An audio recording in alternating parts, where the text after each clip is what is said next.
Hello, friends. This is Dave Hurwitz, executive editor at ClassicsToday.com, here with how to build a really basic classical music library. Now, we've been taking these videos, or I hope you're taking these videos slowly. Like I said, there will be more videos coming out than you need to watch when they come out necessarily. Take each work at your own pace. Get to know it. Don't rush. The idea here is to really become familiar with these pieces. Play them 30 or 40,000 times. They're wonderful. And this one is particularly good because we've been talking about works usually in groups of three, more or less. And now we're doing overtures, and we've done two. The Marriage of Figaro, which is quite brief, 4 to 5 minutes. And then we did Rossini's William Tell Overture, which is big. It's like 12 minutes or so, or thereabouts, or a little more. And now we're going to be in the middle, 9 minutes-ish, 10 minutes. Mendelssohn's The Hebrides, also known as Fingal's Cave. Now, Fingal's Cave is located in the Hebrides. It's a group of islands off the coast of Scotland. It's on an uninhabited island called Staffa. And it's a big cave thing with right on the waterline with the waves crashing up against it. You can look it up. Look up Fingal's Cave on Wikipedia. They have a lovely picture of it, which you can look at while you listen to this overture. It's absolutely beautiful. Now, the previous two overtures that we talked about were overtures to operas. They were genuine overtures, openings of something to set the mood for the drama to come. This is not an overture about anything other than Fingal's Cave or the Hebrides. Mendelssohn saw it while he was touring Scotland, and the music came to him, he said, while he was looking at Fingal's Cave. This is a different kind of overture. It's fully programmatic. In other words, it's a seascape. A landscape, a seascape, it's both actually.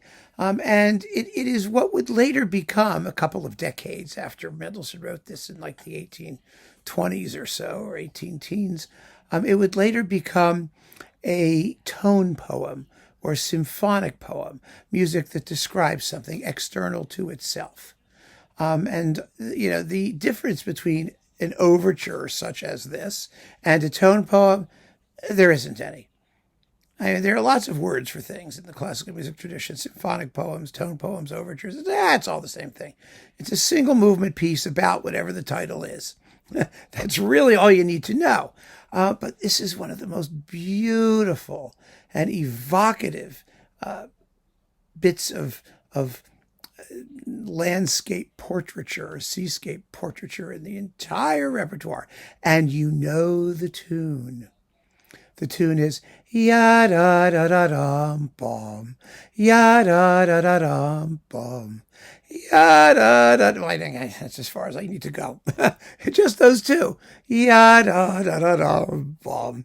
And why do you know it? Because it was used in cartoons all the time. And the reason it's used in cartoons is because the main theme is what's known in the music biz as a sequence.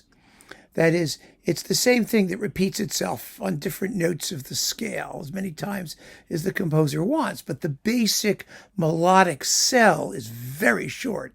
It's not really a melody, it's a motive. It's something that's very brief. So it's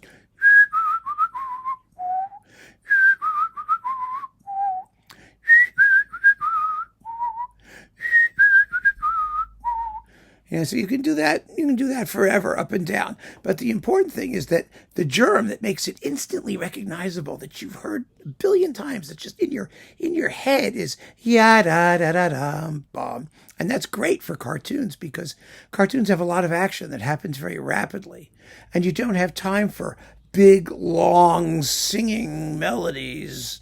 Most of the time, you want short, punchy little things that only last a couple of seconds that you can play a couple times and then go on to something else, or do something, whatever happens. But those cartoons about like Halloween and nature things, they use Mendelssohn's Hebrides Overture all the time, constantly.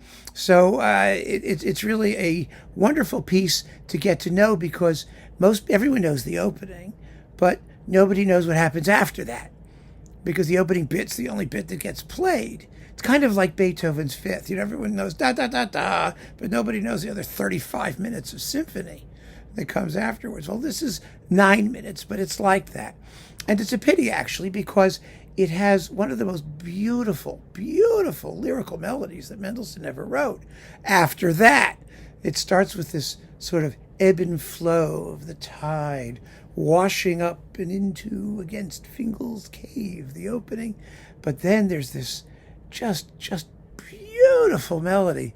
Ya da da da da dum ba da da da da. Ya da da dum.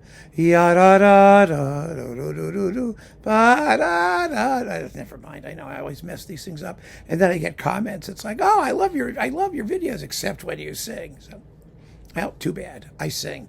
Anyway, it's a delicious little work, and like I said, it's like 9 minutes long and brilliant. Absolutely brilliantly written, gorgeously scored.